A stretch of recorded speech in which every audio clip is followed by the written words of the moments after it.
Perkenalkan, nama saya Arvina Kristinda Tabing dengan NIM 12S25059. Di sini saya akan menjelaskan program saya di tugas T09. Saya akan membaca ritmenya terlebih dahulu. Tugas kali ini adalah kelanjutan dari tugas terstruktur sebelumnya yang menyatakan konsep dynamic memory allocation. Simulator hasil karya Ucok dan Butet kaya akan fitur. Meski demikian, simulator yang sedang dikembangkan belum sempurna. Pengembangan masih diperlukan. Ada dua kekurangan mendasar dari simulator. Yang pertama adalah belum terwujudnya interaksi dinamis antara simulator dan penggunanya, masih statis. Yang kedua adalah ketidakmampuan simulator untuk beradaptasi pada kebutuhan ruang penyimpanan yang dinamis untuk dapat dipergunakan. Simulator harus secara manual di-set ukuran ruang data yang akan dioperasikannya melalui additional command line argument. Menyadari kedua keterbatasan tersebut sangat krusial bagi pengembangan selanjutnya. Ucok dan Butet kemudian berkomitmen untuk secara bertahap melanjutkan pengembangan. Pada tahap ini, Ucok dan Butet akan mengembangkan 7 buah fitur. Adapun fitur-fiturnya itu yang pertama, menstruktur simulator agar secara dinamis berinteraksi dengan pengguna. Interaksi dikemas dalam bentuk baris-baris instruksi yang setiap instruksinya kemudian akan ditindaklanjuti oleh simulator. Fitur ini akan tercapai setahap demi setahap dengan menyelesaikan keenam fitur lainnya. Yang kedua, secara dinamis melakukan penambahan mahasiswa atau student ke dalam simulatornya. Secara dinamis melakukan penambahan mata kuliah atau course ke dalam simulator. Fitur untuk menampilkan semua data student yang tersimpan. Fitur untuk menambahkan semua data course yang tersimpan. Fitur untuk melakukan pencarian data student berdasarkan ID-nya. Fitur untuk melakukan pencarian data course berdasarkan kode. Selanjutnya, setelah mendaftarkan kebutuhan fitur yang akan dikembangkan, Ucok dan Butet kemudian merancang skema perintah yang akan dipakai untuk berinteraksi dengan simulator. Setiap perintah dituliskan dalam satu baris masukkan ke standar input. Sebaris perintah terdiri dari paling sedikit satu segmen masukan. Sebuah segmen dapat dipisahkan dengan segmen lainnya dengan memperhatikan hashline atau tanda pagar ini. Simulator akan secara terus-menerus membaca perintah dari standar input dan hanya akan menghentikan eksekusi jika diberi triple dash sign. Berikut adalah rincian format perintah setiap step. Jadi di sini kita akan mengerjakan 4 task. Yang pertama itu penambahan data, yang kedua itu menampilkan semua data, yang ketiga itu penambahan data, yang keempat itu menampilkan semua data, yang kelima itu mencari data, yang keenam itu yang kelima kan mencari data student berdasarkan ID, yang keenam itu mencari data berdasarkan code, mencari data course berdasarkan code-nya. Case yang pertama itu akan masuk di T01 di mana kita harus membuat inputannya seperti ini dan outputnya seperti ini. Sama seperti case yang kedua, dia hanya mengasih contoh inputnya dan outputnya yang harus kita buat di dalam T01, T02 dan sampai T04 itu. Langsung saja saya jelaskan. Yang pertama itu file academic.c-nya. Jadi di bagian header ini kita punya tempat untuk nama NIM saya di sini.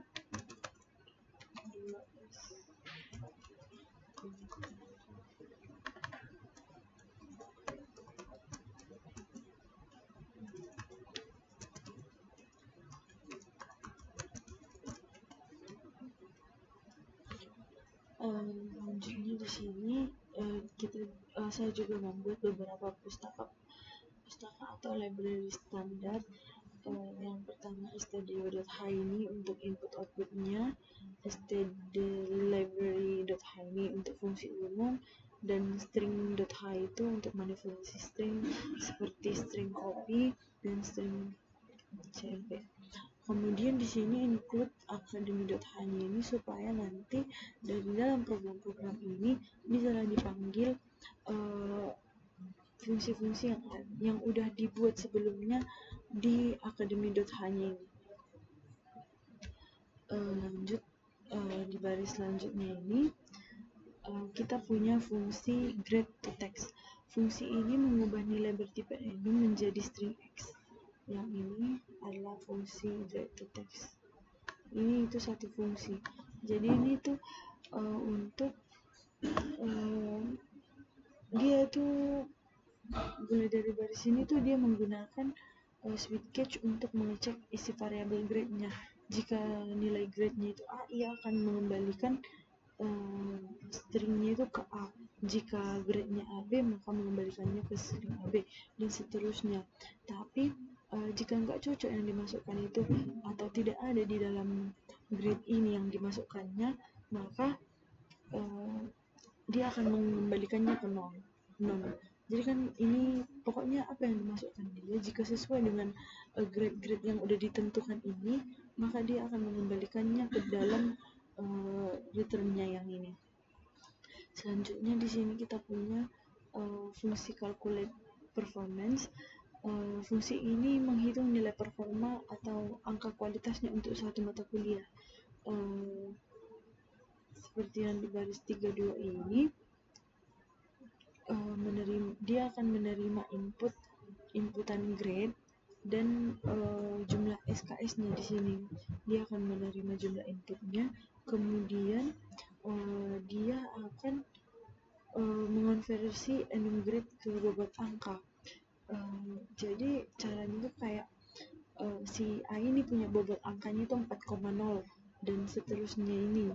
Kayak B dia punya bobot angkanya itu 3,0. Nah, selanjutnya di sini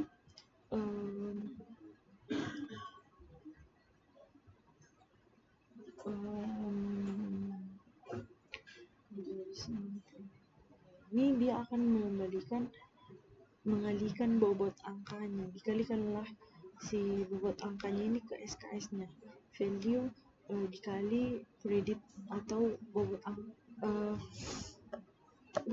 SKS yang udah kita input tadi di sini. Kan tadi kita input grade sama input kreditnya. Jadi setelah udah kita input grade-nya, dia akan mengganti si grade ini menjadi nilai angka. Nah, setelah udah dapat nanti nilai angkanya atau value-nya itu, dikalikanlah nilai angkanya ini ke kreditnya atau ke berapa jumlah SKS-nya. Contohnya kayak kita input lah grade-nya itu A. A itu kan tadi 4,0. Jadi kalau kita input kreditnya itu ada 4, jadi dikalikanlah si 4,0 atau si grade A ini ke 4 SKS yang udah kita input tadi. Nah, selanjutnya fungsi-fungsi percetakan lainnya semuanya seperti yang ini, dia itu untuk mencetak data satu mata kuliahnya, atau dia akan mencetak code-nya atau ngecek name-nya, ngecek kreditnya dan passing grade-nya juga. Di sini selanjutnya di baris ke 73 ini, di sini kan dia mengalihkan. Nah, di baris ke 73 sampai 79 ini dia melakukan perulangan for looping-nya. Ini kan for looping formnya dia dipakai di sini untuk mencetak seluruh daftar mata kuliah dalam array tersebut. Jadi kalau udah kita masukkan nanti mata kuliahnya, maka dia akan ditampilkanlah di sini. Karena sebelumnya mata kuliahnya itu udah dimasukkan ke dalam si array-nya ini. Nah, selanjutnya line 81 sampai 88 ini dia tuh mencetak dalam satu mahasiswa, atau mahasiswa ini dia ngecetak ID mahasiswanya, nama mahasiswanya, tahun atau angkatan mahasiswanya, studi program mahasiswanya, sama GPA mahasiswanya. Nah, samanya yang ini yang dipanggil dia ini sama kayak yang ini. Ini kan dia manggil kode nama berdasarkan kursnya kan. Kalau ini dia mengambil mencetak ID, nama, angkatan sama studi program sama GPA itu berdasarkan apa yang udah diinput di studennya. Pokoknya itu data studennya ditampilkan. Nah, selanjutnya di sini juga dia tadi kan 10 sampai 97 ini dia akan melakukan perulangan untuk mencetak seluruh daftar mahasiswa. Di sini tuh dia bakal mencetak seluruh anggota siswa. Jadi siswa-siswa yang udah kita input tadi itu kan contoh kita masukkan arraynya si ini 5. Jadi kita masukkan 5 siswa di sini, nah dicetak nanti ke 5 siswa ini di sini. Nah, selanjutnya dari line 99 sampai 106 ini itu print enrollment, mencetak data pendaftar. Data pendaftar yang dicetak itu nanti ada course code-nya, ada student ID-nya, ada tahun angkatannya, ada semesternya. Nah, itu di print data pendaftarnya. Data pendaftar ini punya course code, student ID, year sama semesternya. Nah, selanjutnya itu dari line 108 sampai 115 ini melakukan perulangan untuk mencetak seluruh pendaftarnya. Jadi kan kalau ini kan tadi di bagian yang sini itu kan ngecek hanya data-data dari satu pendaftar. Nah, di sini itu hanya dia mencetak semua yang udah mendaftar, semua yang ada di daftar itu. Bukan cuma satu orang, tapi semua yang ada di daftar pendaftarnya itu. Nah, selanjutnya masukkan lagi ke fungsi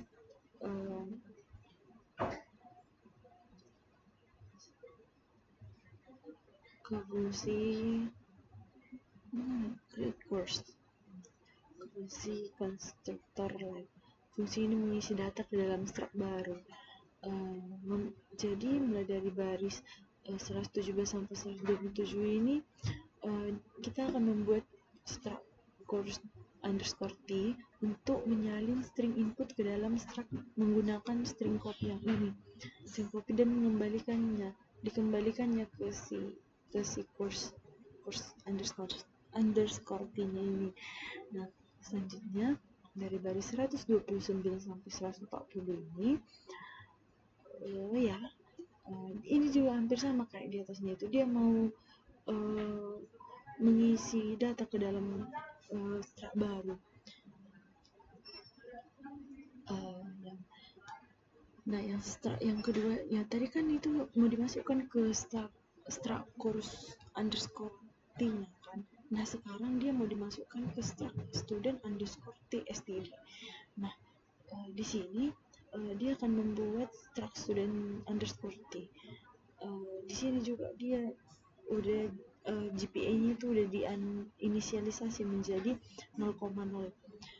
Selanjutnya itu dia akan mengembalikannya kan tadi ke std-nya ini.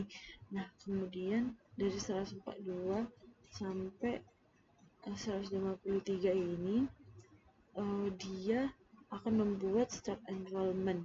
Jadi kan udah dibuat lah struct student, struct course. Nah, sekarang dibuatlah struct enrollment yang ini.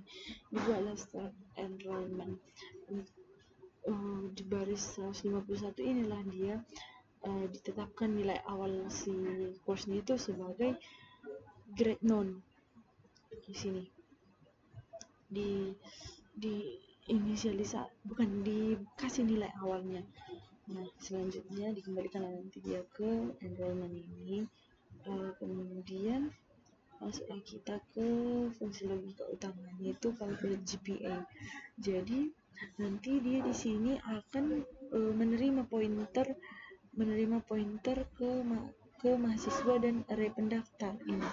Ini kan pointernya student ke student underscore t.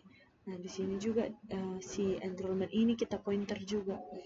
Kemudian dia akan mencari array pendaftar mana yang memiliki student.id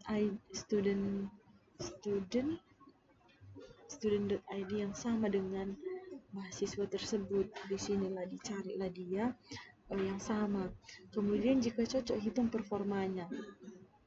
Kalau misalnya si student.id yang ditemukan itu cocok, maka dihitunglah performanya dan menambahkannya ke total, lalu jumlah SKS-nya. Kemudian di line 171 sampai 174 ini dia akan menghitung IPK dengan rumus total performanya ini dibagikan per total SKS-nya.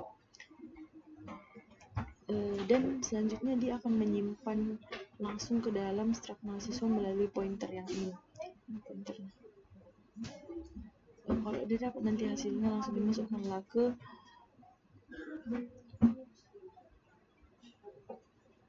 student GPA, ke sini dimasukkanlah langsung ke pointer yang ini, ke student ini kan ada dibuat. Nah selanjutnya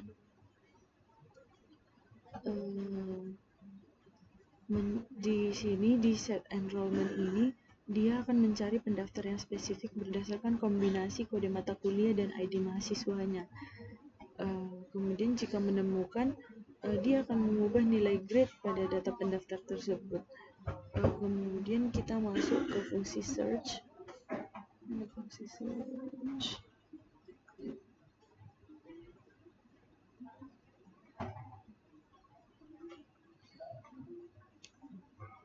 Tadi fungsi search-nya.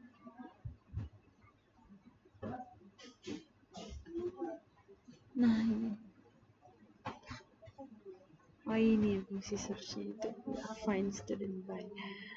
Nah di sini dia akan mencari mahasiswa dalam array berdasarkan ID-nya. Tadi kan kita udah memasukkan data-data mahasiswanya itu kan ke dalam array. Nah dicarilah di dalam array tersebut mahasiswa berdasarkan ID-nya. Kemudian dikembalikanlah datanya itu ke mahasiswanya. Jika tidak, kembali strak kosong dengan ID string kosongnya. Kemudian di sini dia akan mirip dengan pencarian mahasiswa, tapi di sini dia mencari mata kuliah berdasarkan kodenya. Tadi kan kita nyari mahasiswa berdasarkan ID-nya atau NIM-nya. Nah di sini kita akan mencari mata kuliah berdasarkan kode mata kuliahnya. Nah di sini ini dia mencari mata kuliah, di sini dia mencari mencari mahasiswa. Nah lanjut ke T01-nya.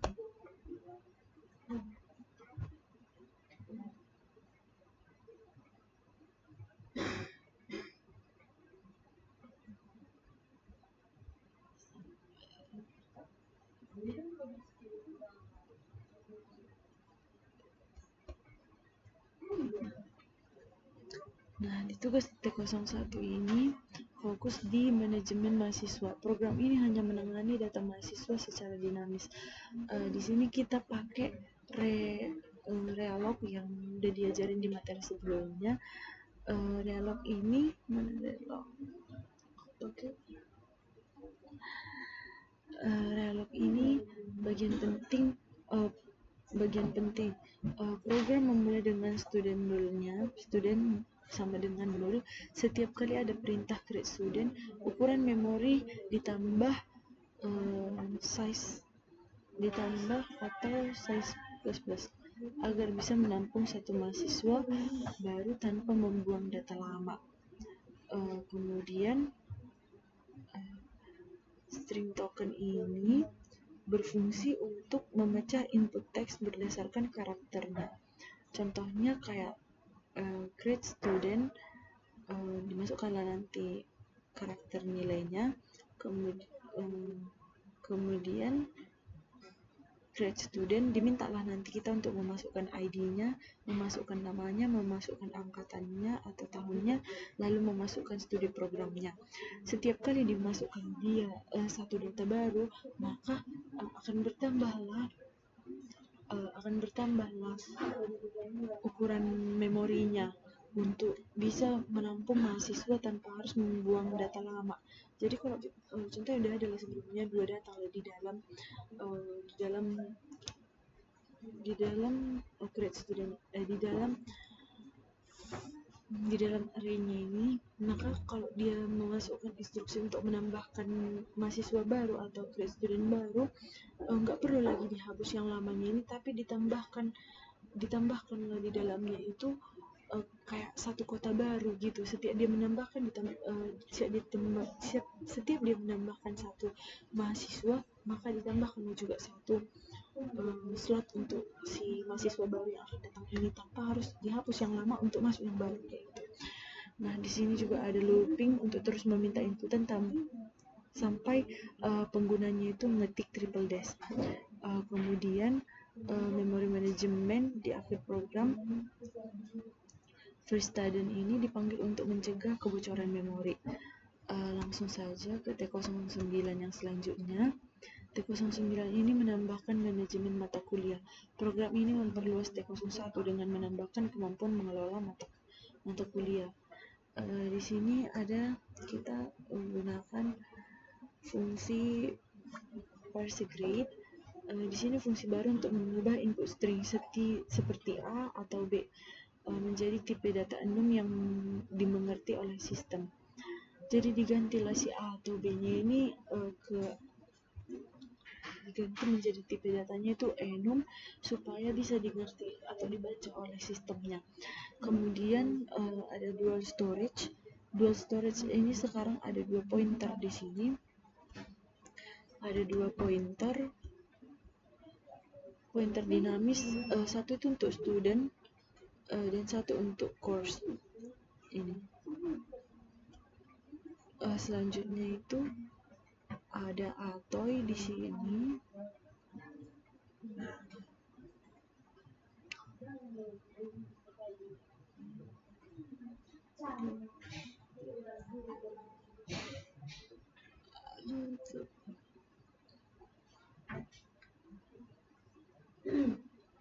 Atau digunakan saat membuat mata kuliah untuk mengubah string angka SKS menjadi tipe datanya integer.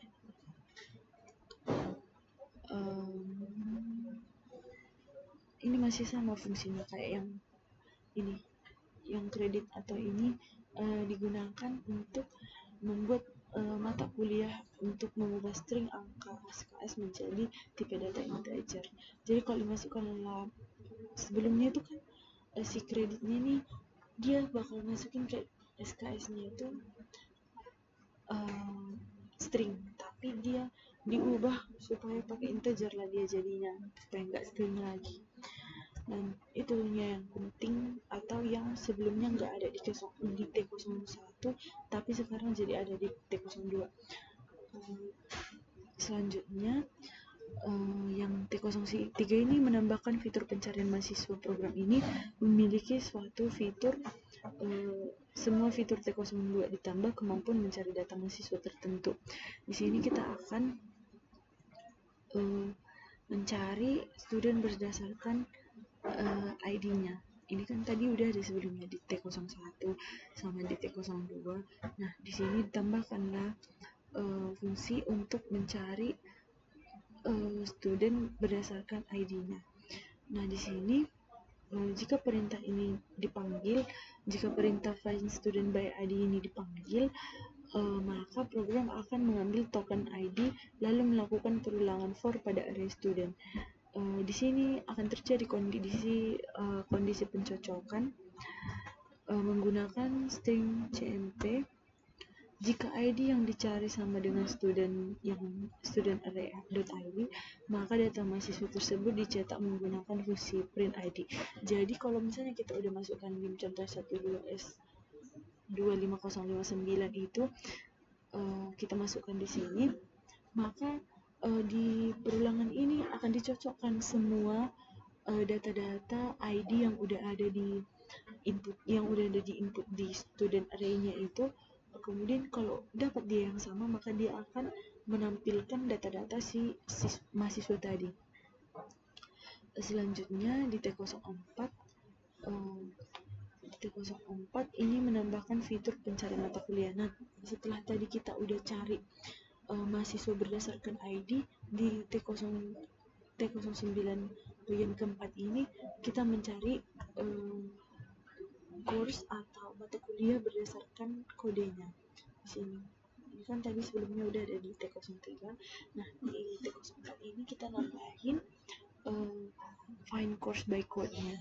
Nah, di sini miripnya itu kayak mencari mahasiswa di T03 itu. Sama juga, dia sama-sama pakai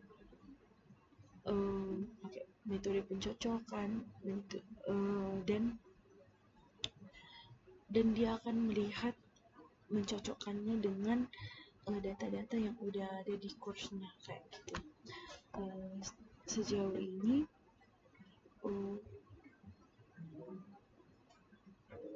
udah benar semuanya. Sekian video yang bisa saya sampaikan.